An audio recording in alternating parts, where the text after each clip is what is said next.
Tonight, as polls close across England, your election night starts here. We'll be getting all the best insights with polling guru John Curtis in the studio and Nick at the count for the Runcorn by-election. A familiar scene here and across England after voting in the local elections. Will tonight mark a decisive move towards multi-party politics, or is there life in the established parties yet? So, with both the government and the opposition predicted to be in for a bad night, we'll ask a Secretary of State and a party chair whether these local elections are indeed the beginning of the end for the two-party system.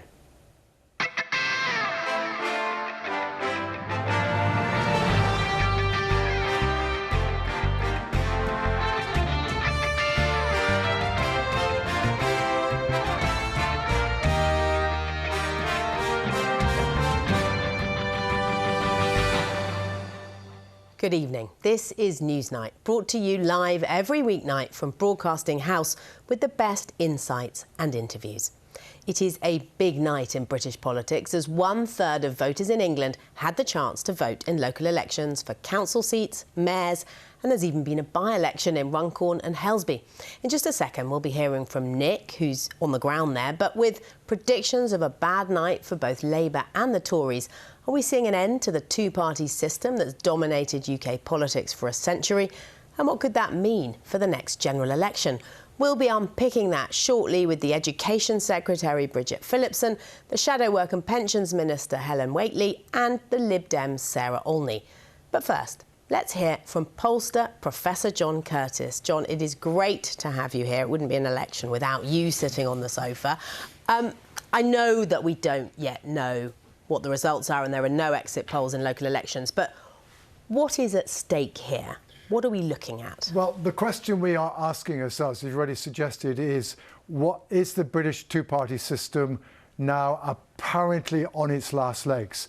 Now, I mean, this is a system that battle between Conservative and Labour that's dominated our politics ever since 1922, and by the time we got to the immediate post-war period, more than 90% of the votes were being cast for Conservative and Labour. Now, the truth is it's been a question of long-term decline since then, but interrupted in 2017 and 2019, when in those two elections, Conservative and Labour seemed to regain their dominance jointly, with, of course, the Conservatives winning those two elections. But then back last July, despite Labour's landslide, the other big headline was actually for the first time fewer than 3 in 5 votes were cast for either the Conservatives or Labour. So that question of the future of our two-party politics suddenly raised its head again. Now, since then, if the polls are to be believed, that dominance of the Conservatives and Labour has been eroded yet further. Labour's support since the general election has fallen away more rapidly than that of any other previously newly elected government, and the Conservatives have not recovered from their worst ever performance back in 2024. As a result, if the polls are right, now fewer than half of people, only around 45%, actually now would vote either Conservative or Labour. And in effect, what we're looking for tonight is the evidence of the ballot boxes as to whether or not what the polls are suggesting about the challenge from reform, the relative strength of the Greens, and also the Liberal Democrats seemingly back in business, whether that message is correct or not. OK, and we will pick all that up, I am sure, later. Thank you so much, John. Stay with us. We'll come back to you in a moment. But Nick is in Cheshire, where the polls have closed in the Runcorn and Helsby by-election. Nick, what's the feeling on the ground there? Well, Katie, it's interesting to hear John talking about those questions about the future of two-party politics. Interestingly, tonight is a story of two parties, but two parties that tells us maybe we're heading to multi-party politics, because this is a story about a contest between Labour and Reform UK. What are they saying? Well, Reform UK are being very cautious, but Nigel Farage has been here today, so that will be showing some confidence. Talking about how tonight will show the new professionalism of their party. Well, that shows they obviously think they're going to have a good night. For Labour, well, this by-election's been a bit of a roller coaster for them. They began it thinking it was an absolutely hopeless cause, even though it's a very safe seat. Then a few weeks ago, I was talking to Labour MPs from the North West, and they think, oh, we might do it. Tonight, I'm hearing all sorts of caution from Labour. We've had a lot of activists on the ground. We've got to claw it back if we do it. it will be incredibly close. If we zoom out of the northwest to other parts of England, we can think of the other parties. So for the Conservative Party, what are we going to hear from them? This is an impossibly difficult night. They will be saying the last time these council seats were fought was back in 2021 at the height of the Boris Johnson vaccine bounce. How on earth can you expect us to keep that pace going? We're bound to fall backwards, to which people might say, doesn't this show that Kemi Badenoch, well, her leadership, they would say, is flatlining for the Liberal Democrats? They think they're going to do well in the blue wall, all those areas that have previously been Conservative.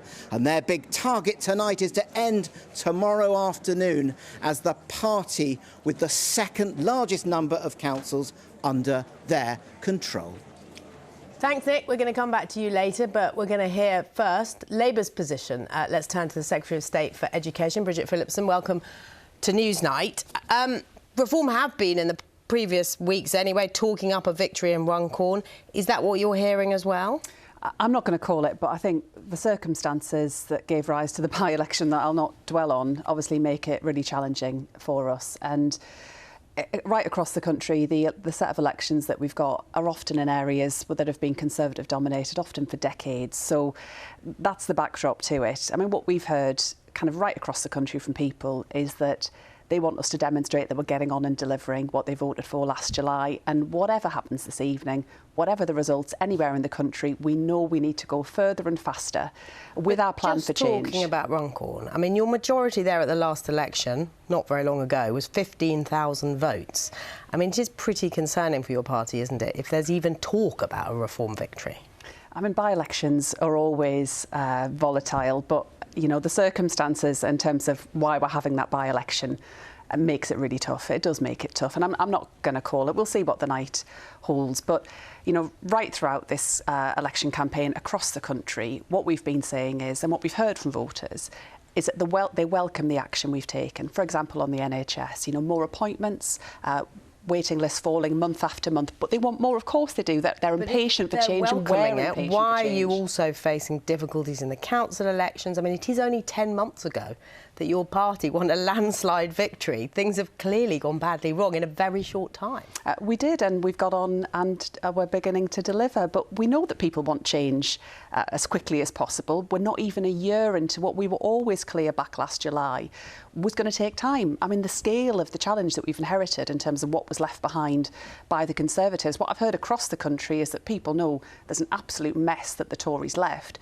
And I think the other interesting point this evening will be really just how bad it is for the Conservatives, who've had a pretty shambolic time of things. You know, we've had Jenrick basically calling for a pact with Reform, absolutely in free fall, you know, very short period of time into Kemi Badenoch's leadership. What we know we need to do as a government is to demonstrate that change is happening. We're going to go faster, absolutely. And it was only last week that we were starting to roll out free breakfast clubs in primary schools across our country, which will make such a big difference to parents, more money in their pockets, but also to children's life chances too. I would like to bring in the Conservatives, obviously. Helen Whately is the Shadow Secretary of State for Work and Pensions. Welcome to you as well. It seems strange to be talking to the government representative here, grilling them on what's expected to be a bad performance for Labour, then turning to you, the official opposition, and to talk to you about what's expected to be a bad performance. I mean, are you going to have a worse night, do you think, than Bridget Phillipson's party? So we know we're going to have a really hard night, as Nick said in his intro earlier.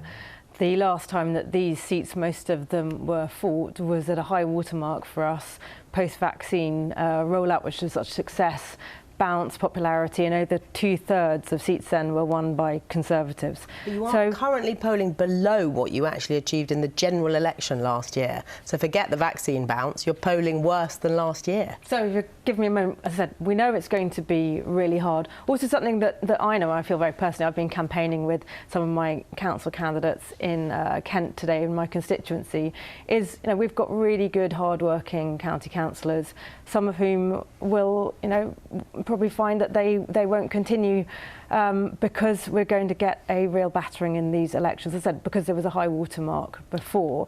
And we know, and it's been talked about, that Reform is going to have a good night and a good day tomorrow for when most of the council will be. And a good night at your expense. Are you completely happy with the way your leader is running the party? Actually, I think Kemi's doing a great job. I clearly work alongside her. I think she's very impressive. She's driven by her principles. She's committed, and she knows that this is going to take time. And then I hear it from people saying, "Oh no, you should go faster." But actually, we know that it's not that long ago that we had that really hard defeat in the general election, and we need to make sure that we've listened to people and that we've learnt, and we come back with a proposition for the next general election that people really want. But what I wanted to say is, we know it's going to be a good night for reform. One of the things that we will also, we'll see what the results are overnight and tomorrow, but I certainly heard on the doorsteps that I spoke to, is people who had voted Labour in the general election and were now saying they feel really betrayed and let down by Keir Starmer, and actually are thinking of voting reform instead, because some of their principles, like the relationship that Labour has with the trade unions, reform's pretty pro-trade union as well, and they're thinking Starmer's not doing for them, the winter fuel allowance being cut, what they're doing to the economy, the jobs tax, all the prospects for rising unemployment, so they're going, maybe we'll go for reform instead. So we're still in a position where you're both attacking each other's parties, but I guess you've also got another enemy now. But what's your response to what Helen Whately was just saying? I mean, you would expect the main opposition party to be more competitive. I mean, that's the reality of it. The Tories are the main opposition in Parliament, and they did suffer a massive general election defeat. I'm not hearing any form of recognition about quite how bad it got and why people kicked them out in such a big way. And yes, I'd completely acknowledge. That's why I just said that we recognise that we had a really heavy defeat, and we're listening to the message from voters. Well, it doesn't sound like that to me, to be honest. I'm not quite clear what's changed in that time. No recognition as to the mess that you left behind, whether that's the NHS, the state of the economy.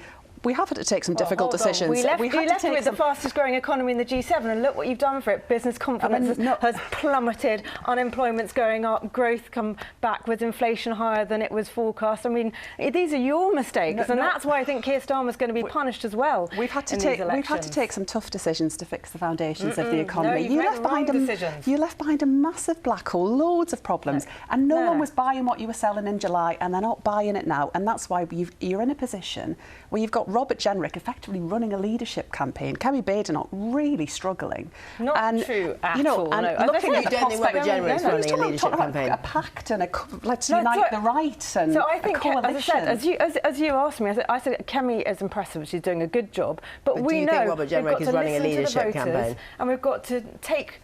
It's going to take time to come up with the right answers, and also we know that the country faces big problems. That Labour, that you guys are making it worse and taking the economy in the wrong direction. We know there's going to be a hard job coming the next general election. We're going to do the hard thinking, so we've got the right offer for the country. I'm going to bring in Sarah Olney now, Liberal Democrat Cabinet Office spokesperson. The public are unhappy, it seems, according to the polls, with these two major parties. But does it stick in your craw, if you like, that a recent poll put the Lib Dems at their highest position in recent years, but the rise of reform looks likely to have pushed you down from third place to fourth place, despite the fact that you look like you're doing well? That must be a worry for you, mustn't it? Well, I think we are doing well. We're really looking forward to building on our record-breaking general election result from last year. We're expecting to gain council seats in places like Oxfordshire, Cambridgeshire, Buckinghamshire, Devon, Wiltshire. These are all places where we had Liberal Democrat MPs elected last year who are really starting to deliver for their communities. And we really hope and we expect that we'll be following up with some big council gains in some of those places. But reform are pushing you down.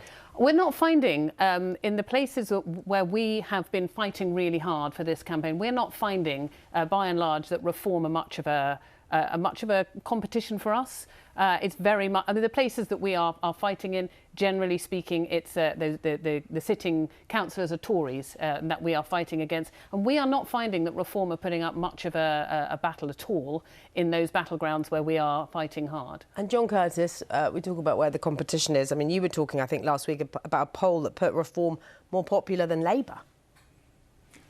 Yes, sure. I mean, on average at the moment, the Reform are running at about 25% in the polls, Labour are running at about 24%, and the Conservatives are 21%. Yes, Reform have been running at that level now roughly since about the middle of February. But I think, I mean, two observations. I mean, number one is we've just heard a classic Conservative v Labour battle. And it reminds me of the first of the leaders' debates during the general election when Penny Mordaunt and Angela Rayner were next to each other, and they spent the evening arguing with each other and ignoring all the other parties. One of the things that both Conservative and Labour have now to appreciate is an assumption that was fundamental to the two-party system, which is there were no enemies to their left and no enemies to their right. That assumption is no longer valid. Labour actually are losing. They're losing some votes to reform, but they're actually also losing votes, just as many votes to the Democrats, and then on top of that, just as many votes to the Greens. Right. So Labour has a problem: is that they can be eroded from those who are more social liberal and who are more left wing than them. But equally, the Conservatives have this problem that there is now a party to the right of them, which is also picking up, for example, much of the coalition that Boris Johnson won back in 2019. So they've got to think about how do they adjust their politics to no longer simply arguing with each other, but actually dealing with the people who are really taking votes off them, which are not actually themselves directly, but other parties in the system. Well, we are going to do exactly that right now, because we are going to go to Runcorn and Helsby, where the count is on, and Reform UK's chair, Zia Youssef, is there, I believe. Zia Youssef, welcome to Newsnight. You may have heard or may not have heard, there's been a bit of talk in about reform in this Newsnight studio. But in terms of Runcorn, do you think you're going to win that seat? Well, as you can see behind me, they are counting votes as we speak. I don't want to preempt that result. Look, people have worked incredibly hard on this campaign. I will say that for a party that had 0 MPs 10 months ago, to be in the running at least to win a parliamentary by-election in Runcorn and Helsby from Labour. This is one of Labour's safest seats, marks an astonishing achievement. I remember when Nigel sat down, I'm sure you do as well, with the press back in June last year. He said he was going to come back to be leader of Reform. He was going to stand for election to become an MP again in Clacton-on-Sea, and he said this was part of a 5-year plan. Well, tonight, regardless of what the end result is, it is clearly going to be monumental progress year on year, and clearly we are on a path to delivering on that mission to 350 to 400 Reform MPs and Nigel as our Prime Minister in 2029. Mr. Youssef, what are you hearing from your activists? Because it sounds to me like you're actually now talking down your chances of winning that seat. Not at all. The whole point of a democracy is that we need to wait till every vote is counted before having a view on the result. Look, the enthusiasm that we have had, I mean, just go and look at our social media.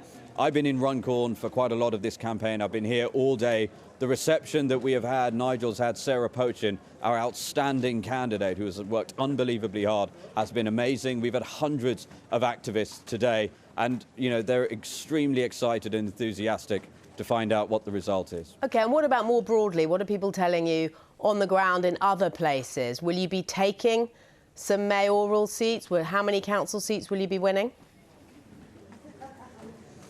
I think we're going to win hundreds of council seats. I think we stand a really good chance of taking control of some councils for the first time as Reform UK, and I think we will win at least one, perhaps even two mayoral races. As I said, I think it's going to be a historic night for Reform, and in the context, I think this is probably the most important set of council elections in this country's history, because it marks an end to the stranglehold, that duopoly of the two old parties that they've had on British politics for about a century now. OK, I mean, you claim to be a serious party, but in the last week, the BBC has seen posts from Reform UK candidates, including one saying one big nuke bomb should be used to remove Islam from the world, and another promoting the conspiracy theory that Muslims are trying to supplant the native population in the UK.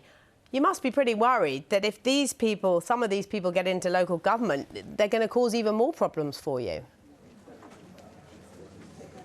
Well, one shouldn't forget why this parliamentary by-election was called in the first place. The sitting Labour MP obviously decided to take his anger out on a local constituent. I mean, we could go through the many list of candidates and elected officials from all of the parties are in that studio with you now. Look, yes, we have stood February, you said you had the most thorough vetting process of any party, certainly at council level. You could have vetted what these people might say, couldn't you? And that is true. And that is true. But ultimately, no vetting system can be perfect, as you will no doubt be aware, because, I mean, we've obviously had a Labour MP arrested very recently for truly horrific allegations. Look, in the end, no vetting system is going to be perfect, but let's not take anything away from the many, many, many reform candidates we have. We have more candidates standing in this election than any other party. That in itself, I think, is something that everybody at Reform can be incredibly proud of. Zia Youssef, thank you very much for coming on Newsnight. Enjoy your evening. You're going to be busy. You're all going to be busy. Starting off here, Bridget Phillipson, I'm interested, in fact, from Helen as well, but your strategy in Labour to deal with reform, what is it? How do you deal with a party that is coming to bite you, it looks like, across the country? You know, we're a long way out from the next general election. We're not even a year into this government. And we were always clear at the general election last year that, given the scale of the challenge we inherited, it was going to take time to turn things around. We know people are impatient. We know they want to see change in their communities, on their streets, in their lives. And whatever happens this evening, we are absolutely determined to get on and deliver that. I think that is so the strategy is we just try and make enough change that people forget about reform? No, I think what people want is to see, you know, after those 14 years of failure under the Conservatives, they want to see their lives improving. That's what they voted for last July. That's what we're determined to deliver. Alongside that, I would say that the more people see of reform, the greater level of scrutiny that they have, not just in terms of the kinds of people that they put forward for elected office. And I should point out one of their MPs was also convicted of, went to prison for assaulting his partner. So that's the kind of people that they send to Parliament. In addition to that, you've got Nigel Farage, in effect saying he doesn't believe in the NHS, something that is really, you know, held dearly by so many people across our country. He talks about an insurance model. I mean, that would be catastrophic. So I think the more people see of what reform actually stand for, I think they can see that, you know, the NHS would really not be safe in their hands. Workers' rights, all of those freedoms that people have fought for. You look at reform and it's a bit of an odd bunch. I mean, obviously, we've been talking about it already, the elephant in the room. You had an MP who assaulted a constituent, so... And he was kicked out of the Labour Party. Reform sent this guy to Parliament, knowing after that event. I mean, that's what I'm talking about. Helen Whately, what about the Conservatives? You've ruled out a deal at a national level with reform, but will those conversations be happening at a local level, even now, perhaps, as people start to look at the piles at the count and realise we're going to have to start getting into bed with each other? So, it's as you said, we've been clear that we're not going to do some kind of pact with reform. Kemi's been very clear about that. I mean, you're asking me about hypothetical, about what will be the outcome in a day or so's time from the elections. We know that we're going to lose seats, and there will, I'm sure, be discussions, conversations. Councils will have to work out what they do if there's a situation, as you say, of no overall control. But you're not saying to them, don't do deals with reform? The advice that will come from the central party to our local councillors who are successfully elected, but if they're in those kind of situations, will be to make sure that whatever they do, it's about being conservative and taking forward conservative principles and being able to do a good job as Conservatives for the people that they are elected to represent. And we know that Conservative councils have a very strong track record, whether that's on keeping council tax lower than other ones, delivering services like social care, and that's what they should have the opportunity to continue to do. What was Robert Jenrick talking about then? About uniting the right? What did that mean? So Robert Jenrick is doing, actually, I think, a very effective job, and actually making your party pull their socks up on justice and changing some of the positions that the government is taking. About basically a pact between your party and reform. So that's what he wants. So as I've said, Kemi Badenoch has been absolutely clear about our position on that, and our party's position, which is that we're not going to form a pact with Nigel Farage, who said he wants to destroy the Conservative Party. What happens locally, well, we'll see the results of the elections in the days to come. And John Curtis, we're just talking there about a split on the right. Obviously, there's also a split on the left in terms of the Lib Dems, the Greens. Are we expecting to see success from the Greens tonight? Well, we're certainly... the Greens tend to do better in local elections than they do in terms of their national standing. And I think, you know, one thing to realise is that, I mean, one of the big questions they're actually facing is, yes, we're expecting reform to do well. We're expecting the Conservatives to lose. What we're less clear on is exactly how the spoils will be delivered. Because, well, I mean, Sarah's talked about, oh, the Lib Dems expect to gain a lot of seats. Well, yes, Sure, but one of the reasons why Liberal Democrats are likely to pick up seats is not because they're going up by a great deal, but because the Conservatives are going down so much as a result of the incursion for reform. Indeed, one of the crucial foundations of both of Labour's majority of 170 and Sarah's 70 seats was the ability of reform to take votes off the Conservatives without doing well enough to take the seats for themselves. The question tonight is, are reform now so popular that they can start taking the seats for themselves? And that, I think, is the extent to which that happens as compared to what happened in the general election is, again, a crucial question of the night. OK, and if we're talking about the Greens, on Monday, the co-leader of the Green Party of England and Wales, co-leader Carla Denyer, had this to say about her party's goals in this local election. There's a huge number of people that want governments across the world to go faster, and the government should be using that mandate to put forward bold action. But instead, as you heard from Alva just then, it was really a loveless landslide in the general election. It was people voting for Labour because they were better than the Conservatives. And yet, voters have been even more disappointed since then, with them reneging on their climate and environment policies. Sarah Olney, do you see the Greens as a threat to you? Well, I just wanted to quickly say, in response to John, a win's a win. I mean, it's kind of like, it's whoever gets the most votes. Since when you've been so keen on the electoral system that you're prepared to defend its consequences? Well, still very much in favour of proportional representation, which would obviously in which case reform would have got the seats to which they were entitled. My point is, and we saw this in the exit poll, if I may say so, in the general election. I think it was predicting many more seats for reform than they actually won, and many fewer for us. So I think what we're going to see as the results come in is we are going to see some quite unpredictable contests, I think, but it will come down to those parties that have really gone out engaged with voters, who have really listened to what they have to say, and who can demonstrate a track record in really standing up for their communities. And that's why I think the Liberal Democrats are going to do well. But a crucial thing, one thing to look out for tonight, just look at what share of the vote most of the people who win tonight. And almost undoubtedly we're going to get a lot of councillors elected with maybe even less than a third of the vote. And that a lot of the outcomes are going to be determined by very, very narrow margins. Again, it makes it difficult to forecast. But the truth is, yes, there are going to be a lot of winners with votes that are not particularly impressive in terms of the overall share of the vote. Bridget? I'm inclined to agree with Sarah to an extent on this, in that a win's a win. And, we did secure a massive majority at the general election, and we fight on 35% of the vote, the lowest share of the vote of any government with a majority in British history. I mean, we've got our system. We fought and won on that basis.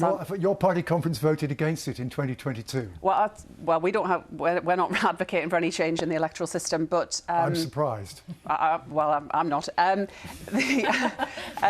was ironic, Bridget. Yes. It didn't sound that ironic. No, there are a lot of people in the Labour Party that do support electoral reform. Actually, that's the kind of the point that I was angling at. But no, you fight on the basis of the system that's in front of you. I think what we're determined to deliver, regardless. We could go around the houses about some of this. People want to see change happen. We're determined to get on and go faster on that. And regardless of what happens, regardless of the results tonight, we're clear that we've got a big job to do. Of course we have. We always knew that, and we were always clear in July it was going to take time. And you said that. And I, just before the end of the programme, want to cross back to Nick at the Runcorn and Hellsby count. Nick, what do you make of what you've heard from our panel tonight? Because presumably you're talking to people on the ground who maybe aren't giving the same spin. Perhaps they are.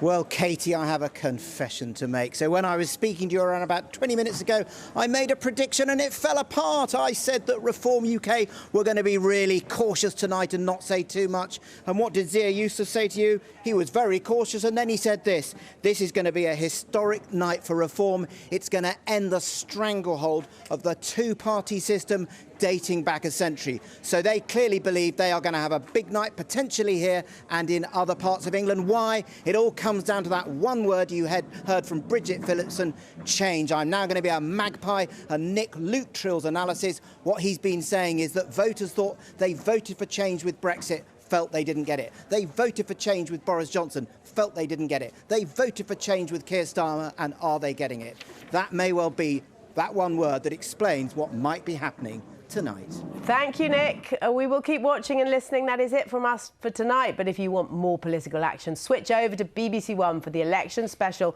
with Laura Kunsberg. She'll be on your screens from 11:10 right through to 4 a.m. with analysis and the latest developments.